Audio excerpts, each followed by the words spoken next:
హరీష్ రావు మాట్లాడుతున్నారు. ఇప్పుడు లైవ్ చూద్దాం. సభ్యులు వస్తున్నారనో పిల్లల్ని దాచిపెట్టడమో ఆసుపత్రి నుంచి పోలీసు వాళ్ళని పెట్టి హడావిడిగా తెచ్చి హాస్టల్లో పంపించడం కాదు కదా చేయాల్సింది. ఇలా ఈ రాష్ట్రంలో ఎక్కడ చూసినా ఇదే సంఘటనలు జరుగుతూ ఉన్నాయి. ఇదే నాగర్ కర్నూలు జిల్లాలో నిన్నగాక మొన్న పెద్ద కొత్తపల్లి హాస్టల్లో మరి విషపూరితమైన ఆహారం తిని పిల్లలు ఆసుపత్రి పాలయ్యారు. జగిత్యాలలో 2 రోజుల క్రితం ఆసుపత్రి పాలయ్యారు. భద్రాద్రి కొత్తగూడెం జిల్లాలో ఆసుపత్రి పాలయ్యారు. హుజూరాబాద్లో బీసీ గురుకుల పాఠశాల పిల్లల్ని ఎలుకలు కొరికిన పిల్లలు ఆసుపత్రుల పాలయ్యారు. అంటే ఏంది అన్నం పెట్టలేరు, ఎలుకలు కొరికేటట్టు పరిస్థితుల్లో పిల్లల్ని మీరు ఉంచదలుచుకున్నారా? రోజు అంటే ఏ రోజు పేపర్ చూసినా టీవీ చూసినా ఏదో ఒక చోట రాష్ట్రంలో కలుషిత ఆహారం తిని ఆసుపత్రి పాలైన పిల్లలు, ఎలుకలు కొరికి ఆసుపత్రుల పాలైన పిల్లలు, చనిపోయిన పిల్లలు అని చెప్పి మనం చూస్తూ ఉన్నాం. 20 నెలల రేవంత్ రెడ్డి ప్రభుత్వ హయాంలో 100 మంది గురుకుల పిల్లలు చనిపోయారు. ఏం రేవంత్ రెడ్డి నీ గుండె అంత రాతి గుండెనైంది? ఇంకెంతమంది చచ్చిపోతే నీ గుండె కరుగుతుంది అని నేను అడుగుతా ఉన్నా. 100 మంది పిల్లలు చనిపోయినా నీ గుండె గరగదా? ఈ పిల్లల గురించి నువ్వు పట్టించుకోవా? భావి భారత పౌరులైన ఈ పిల్లల భవిష్యత్తు మీద నీ ప్రభుత్వానికి ఉన్న చిత్తశుద్ధి ఇదేనా? 3 లక్షల కోట్ల బడ్జెట్ ఉన్న ఈ రాష్ట్రంలో ఈ ఎస్సీ ఎస్టీ బీసీ పిల్లలకు కడుపు నిండా అన్నం పెట్టడం నీకు చేత కాదా? గత సంవత్సరం కూడా ఇట్లే జరిగింది. బీఆర్ఎస్ పార్టీ గురుకుల బాట బట్టి ప్రభుత్వం మీద ఒత్తిడి పెంచింది. అసెంబ్లీలో మేము మాట్లాడాం. రేవంత్ రెడ్డి గారు అప్పుడు ఏం మాట్లాడిండంటే, ఇక ముందు గురుకుల పాఠశాలల్లో ఎక్కడైనా కలుషిత ఆహారం పెడితే పిల్లలు ఆసుపత్రి పాలైతే సంబంధిత అధికారులు జైలుకే అని చెప్పి బాలల దినోత్సవం నాడు ప్రగల్భాలైతే బలికిండు రేవంత్ రెడ్డి.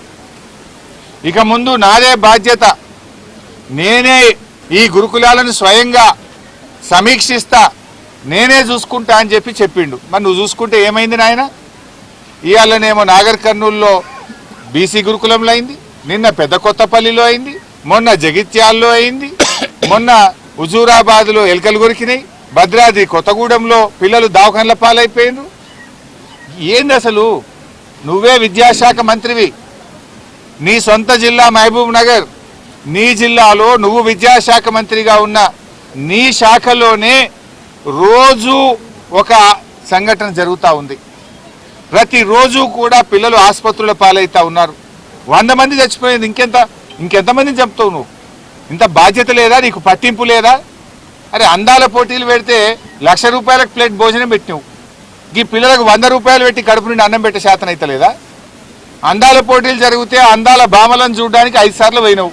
మరి ఈ పిల్లలు దవాఖానలలో పడుతుంటే ఈ పిల్లల్ని చూడడానికి నీకు టైం దొరకదా? అందాల భామల దగ్గరికి ఉరుకురికి పోయినావు, 5 సార్లు పోయినావు. ఈ బీసీ ఎస్సీ ఎస్టీ పిల్లలు దవాఖానలలో పడుతుంటే ఈ పిల్లల్ని చూడాలి, ఈ పిల్లల్ని పరామర్శించాలి, ఈ పిల్లలకు ధైర్యం చెప్పాలి, ఈ పిల్లలకు కడుపు నిండా భోజనం పెట్టాలి, సంబంధిత బాధ్యుల మీద చర్య తీసుకోవాలని సోయి లేదా నీకు అని నేను అడుగుతా ఉన్నా. ఏంది అసలు నువ్వు చేస్తున్నది? ఇప్పుడు కేసీఆర్ ఆనవాళ్ళు మారుస్తా అన్నావు. ఏం మారుస్తావు నాయన? ఆనవాళ్ళు మార్చుడంటే గురుకులాల నుంచి టీసీలు తీసుకొని బయటకు పోవుడా? ఆనవాళ్ళు మార్చుడంటే గురుకుల పిల్లల్ని పొట్టన పెట్టుకోవడమా? ఆనవాళ్ళు మార్చుడంటే గురుకుల పిల్లల్ని రోజు దవాఖానల పాలు చేయడమా? కేసీఆర్ గారు ఉన్నప్పుడు 284 గురుకులాలుంటే 1023 గురుకులాలకు పెంచిండు. కేసీఆర్ గారు 1,60,000 మంది పిల్లలు చదువుతుంటే తన హయాములో ఈ పిల్లలను గురుకుల పాఠశాలల్లో 6 లక్షల మందికి పెంచాడు. గురుకుల పిల్లల్ని డాక్టర్లుగా, ఇంజనీర్లుగా తయారు చేశాడు కేసీఆర్ గారు. గురుకులాల ఖ్యాతిని ఎవరెస్ట్ శిఖరములు అంత ఎత్తున నిలబెట్టిండు కేసీఆర్. రేవంత్ రెడ్డి వచ్చిన తర్వాత ఈ గురుకులాలను అధోగతి పాలు చేసినాడు, ఆగం చేసి పడేసిండు గురుకులాలను. ఈయనేదో ఇంటిగ్రేటెడ్ స్కూళ్ళు పెడతా, ఏమో స్కూళ్ళు పెడతా అన్నాడు. ఇదివరకు ఒక ఇటుక పెట్టింది లేదు, ఒక టెండర్ పిలిచింది లేదు, 2 ఏళ్ళైనా ఒక స్కూల్ కట్టింది లేదు. కానీ ఉన్న గురుకులాలను ఆగం పట్టిస్తుండు. ఉన్న గురుకుల పిల్లల్ని ఇలా అన్నం పెట్టకుండా ఏడిపిస్తున్నటువంటి పరిస్థితి ఉన్నది. ఇప్పుడే ఒక అమ్మాయి, ఏం పేరు, ఒక తల్లి కలిసింది, రూప, బండాయిగుట్ట గ్రామము, కొల్లాపూర్ అని చెప్పింది. వాళ్ళ బిడ్డ ఇంటర్మీడియట్ 2nd ఇయర్ అవుతుందట. ఆ బిడ్డను తోలుకపోతాను వచ్చింది. నిన్న నా బిడ్డ ఈ హాస్టల్లో కలుషిత ఆహారం తిని వామిటింగ్స్ అయినాయి, కడుపు నొప్పి లేచింది, మోషన్స్ అవుతున్నాయని బిడ్డ ఫోన్ చేస్తే ఆ అమ్మాయిని తీసుకుపోదామని వచ్చాను. పొద్దున టిఫిన్ పెట్టారు. ఇలా మెనూ ప్రకారం పెట్టాల్సిన టిఫిన్ ఏంది? ఇలా పూరి చపాతీ పెట్టాలి. పెట్టింది ఏంది? అన్నం సాంబార్ పెట్టిందట. ఆ సాంబార్లో కూడా పురుగులు వస్తే నా బిడ్డ తినలేదట సార్. ఇవాళ పొద్దున కూడా సాంబార్లో పురుగు వచ్చిందని చెప్పి ఆ రూప అనే తల్లి చెప్తా ఉంది ఈరోజు. నిన్న మధ్యాహ్నం సంఘటన జరిగింది.